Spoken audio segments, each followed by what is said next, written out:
Tatantos Sunshine, maliligtas mula sa nominasyon. Sa unang laban, lamang ang solid 6. Kayo ay may mali.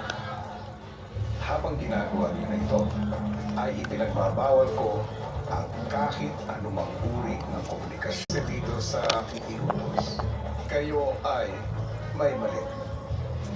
Sa next na utos, pwede na kayo magsalita.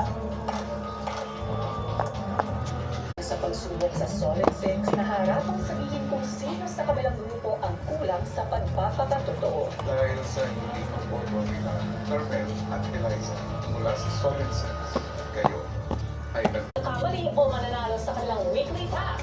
Abangan ngayong gabi. Makatutukan din ang muling big task na magtatakda kung saang grupo magmumula ang mga nominado sa linggong ito. Lahat ng yan dito sa 6th nomination night ng Pinoy Big Brother Celebrity Collab Edition 2.0. Sa pagpapatuloy ng kanilang weekly task, binigay na ni Kuya ang kanyang huling utos sa housemates.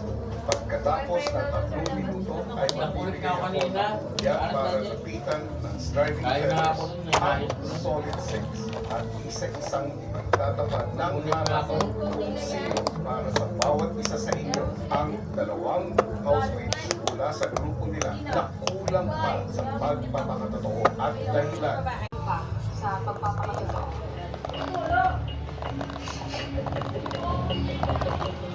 Ay, wala.